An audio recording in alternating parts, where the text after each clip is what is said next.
Hello வணக்கம். இன்னைக்கு அம்மா வந்து இதை பாருங்கள், ஈரல் வாங்கி வந்திருக்கேன். 4 கிலோ ஈரல். இது நல்லா உப்பு மஞ்சத்தூள் போட்டு நல்லா கழுவின்னு வந்து வச்சுட்டேன். இப்போ அம்மா வந்து செய்ய போகிறேன். அதான் வீடியோவில் வாங்க, வீடியோவில் போகலாம். அம்மா செய்ய போகிறேன் பாருங்கள், நான் போடுறேன்றதை பாருங்கள். அது வந்து நம்ம ஃபஸ்ட்டு இதை வந்து ஒரு ஆவி கொஞ்சம் வேக வச்சுக்கணும். அப்படியே கூட செய்யலாம், ரொம்ப நேரம் ஆகும் சொல்லுங்களா. அதனால் என்ன பண்ணால் ஃபஸ்ட்டு கொஞ்சமாக தண்ணி ஊற்றி நம்ம அதை வந்து வேக வச்சுக்கணும். கொஞ்ச நேரம் வேகட்டும். அதுக்கு வந்து மஞ்சள் பொடி போட்டுக்கலாம். இது என்னதான் நம்ம கழுவுனாலும் ஈரல் மட்டும் ஒரு மாதிரி நீச்சி வாசனை வரும். அதனால் மஞ்சள் உப்பு போட்டு கழுவணும். கொஞ்சம் மஞ்சள் தூளும் போட்டேன். இப்போ அம்மா அதுக்கு வந்து மசாலா என்ன நான் போடுறேன்னு பாருங்கள். அப்படியே பாருங்கள். இது பாருங்க, இஞ்சி ஒரு துண்டு, ஒரு 5-6 பல்லு பூண்டு வச்சுருக்கிறேன். மிளகு, சீரகம், சோம்பு, இது கருவேப்பிலை, இவ்வளோதான். இதிலே நம்ம காஞ்ச மிளகாவும் போட்டு தனியாவும் போட்டு செய்யலாம். அதுவும் ஒரு டேஸ்டாகவும் இருக்கும். வறுத்துட்டு செய்யணும் எல்லாமே. இது பாருங்க, கொஞ்சம் தனியா, செட்டிநாடு மாதிரி. அது செட்டிநாடு ஸ்பெஷல்னால எல்லாத்தையும் தனியா பெப்பர் போடாமல் இருக்காது. அதனால அது பாருங்க, 3 வரமிளகா 4 கிலோக்கு. இது காரமான மிளகாய். காஷ்மீர் சில்லி இருந்தாலும் கூட ஒரு 3 போட்டுக்குங்க. நான் அது மாதிரி இல்லை, அதை தான் போட போகிறேன். ஏன்னா மிளகும் போடுறோம் இல்லைங்களா. அதனால் அது அப்படியே கொதிக்கிட்டோம். அதுக்குள்ளே அம்மா வந்து ஒரு இது வதக்கி அரைச்சின்னு வந்துடலாம். இப்போ இதை எடுத்து இந்த பக்கம் அடுப்பில் வச்சுக்கலாம். அது பாட்டை வேகட்டும். நம்ம வதங்குற வரைக்கும் வெந்தால் போதும். இதெல்லாம் நான் வதக்குறோம் இல்லைங்களா, அது வரைக்கும் வெந்தால் போதும். இப்போ அம்மா ஒன்று ஒன்றா போட்டுக்கிறேன் பாருங்கள். வறுத்து அரைச்சினா கொஞ்சம் டேஸ்ட்டாக இருக்கும் சொல்லுங்களா. இஞ்சியை போட்டுக்கலாம். அது எல்லாமே அப்படியே போட்டுக்கலாம் ஒட்டுக்கால். மிளகாய், தனியா,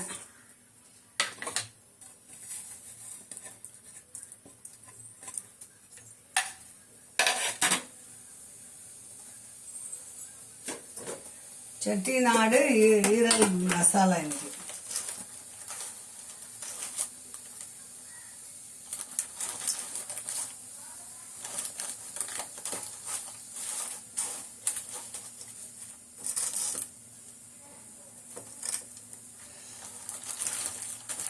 2 கிராம்பும் ஒரு பட்டையும் போட்டுக்கணும். ரொம்ப வேண்டாம், பட்டை அவ்வளோதான். சோம்பு அதிலே போட்டிருக்கோம் நம்ம, அதனால் சோம்பு தேவையில்லை.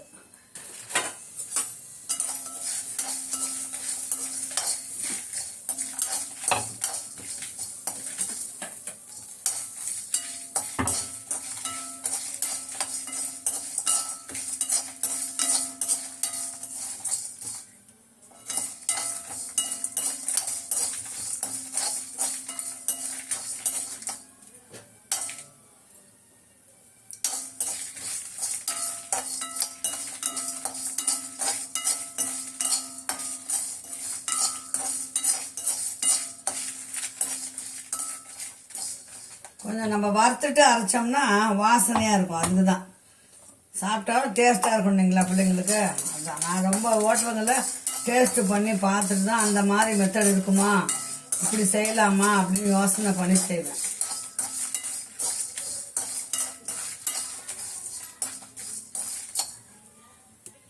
இப்போ இது வந்து வறுத்தாச்சு. இதை எடுத்து கொட்டிக்கின்னு நம்ம தாளிச்சிக்கலாம். இந்த பாருங்க, இப்போ இதை வந்து அம்மா வந்து மிக்சியில் போய் அரைச்சின்னு வந்துடும்.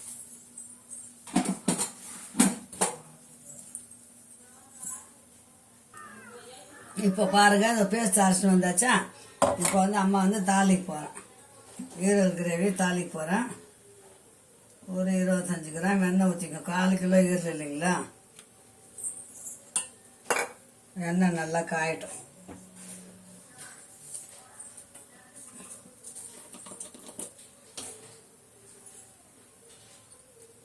போய் எண்ணெய் காஞ்சி 2 சோம்பு போட்டுக்கலாம். சோம்பு போட்டுட்டு கருவேப்பிலை, இது நாட்டு வெங்காயம், சின்ன வெங்காயம். அது ஒரு 100 கிராம் சின்ன வெங்காயம்.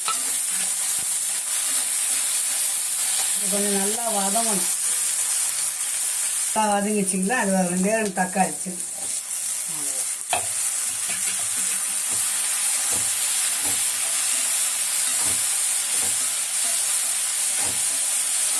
தக்காளி வெங்காயம் மட்டும் கொஞ்சம் நல்லா வதங்கணும். தக்காளி வெங்காயம் வதங்கிறதுக்கு உப்பு போட்டுக்கலாம். அப்போ தான் தக்காளி வெங்காயம் கொஞ்சம் நல்லா வேகும் சீக்கிரமாக. வதங்கின அப்புறம் தான் நம்ம அந்த ஈரலில் போட்டு மசாலா போடணும். இந்த மாதிரி செய்யுங்க, டேஸ்ட்டு பார்த்துன்னு சொல்லுங்கள். நான் செஞ்ச மாதிரி செஞ்சு பார்த்துட்டு டேஸ்ட் எப்படி இருக்குதுன்னு சொல்லுங்கள், கமெண்ட் பண்ணுங்க. பார்த்தீங்களா,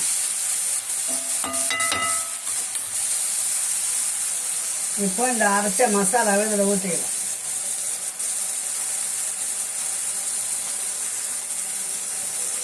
இன்னும் கொஞ்சம் வாசனையாக இருக்கும் நல்லா. அது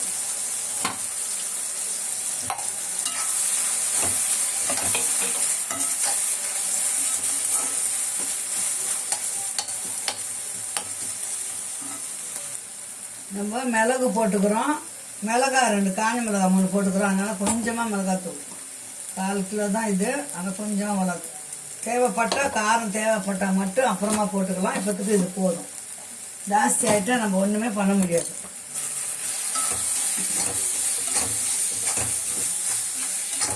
இப்போ இந்த மிளகாத்தூள் பச்சை வாசனை போகிற வரைக்கும் நல்லா வதங்கட்டும்.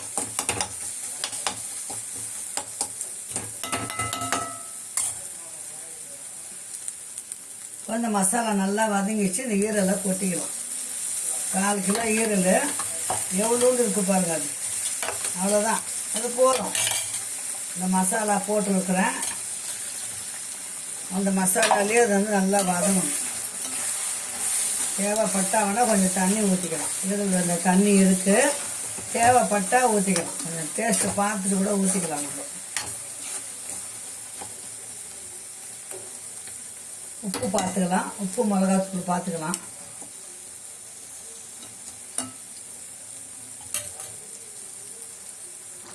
இப்போ மிக்ஸி மட்டும் கொஞ்சம் கழுவி ஜாரை கழுவி கொஞ்சம் தண்ணி ஊற்றிருக்கிறேன். அதுலேயே அந்த கிரேவி சுண்டிச்சுன்னா சரியாயிடும். கொத்தமல்லி போட்டால் ஒரு 5 நிமிஷம் நம்ம அப்படியே மூடி வச்சிடலாம். அப்போ சூப்பராக பதமாக ஆகிடும். இறக்கிடலாம். 5 நிமிஷம் அப்படியே மூடி வச்சிடலாம். இப்போ ஈரல் கிரேவி ரெடி ஆயிடுச்சு.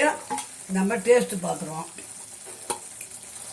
அவ்வளோதான் பிள்ளைங்களா, ஈரல் கிரேவி ரெடி ஆயிடுச்சு.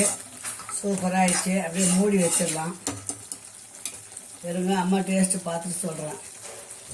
இந்த மாதிரி செஞ்சு சாப்பிட்டு பாருங்கள், எப்படி இருக்குதுன்னு கமெண்ட் பண்ணுங்கள் சொல்ல பிள்ளைங்களா. ஓகே, பாய் செல்லங்களா. இந்த வீடியோ இதோட முடிச்சுக்கலாம். மீண்டும் ஒரு நல்ல வீடியோ சந்திக்கலாம். அம்மா டேஸ்ட்டு பார்த்துட்டு உங்களுக்கு எப்படி இருக்குதுன்னு சொல்கிறேன்.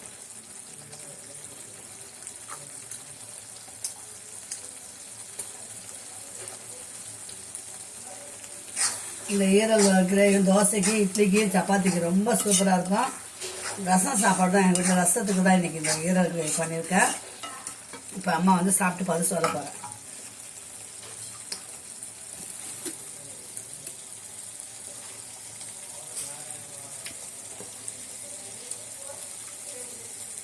ஓகேங்களா, சூப்பராக இருக்கும் ஈரல் கிரேவி. அம்மா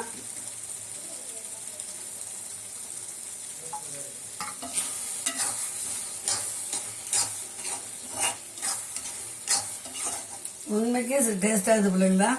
இந்த மாதிரி செஞ்சு சாப்பிட்டு பாருங்கள், எப்படி இருக்குன்னு அம்மாவுக்கு சொல்லுங்கள். ஓகேங்களா, பாருங்க. பாய் சொல்லுங்களா. மீண்டும் இன்னொரு வீடியோ சந்திக்கலாம். பாய்.